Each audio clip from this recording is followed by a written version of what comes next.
Merhaba sevgili boğalar. Bugün yakın çevrenizdeki kişilerle paylaşımlarda bulunabilirsiniz. İletişim ve etkileşimlerinize uyum, sıcaklık ve samimiyet havası hakim olabilir. İçinizdekileri açın.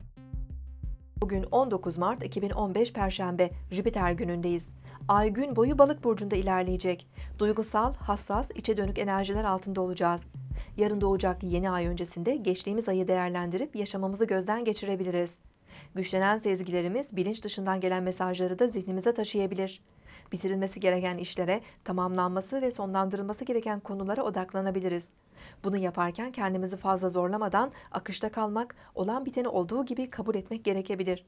Gelecekle ilgili ideallerimizi kurgulayabiliriz. Ancak fazla hayal ve fantezi dünyasında kaybolmamalıyız.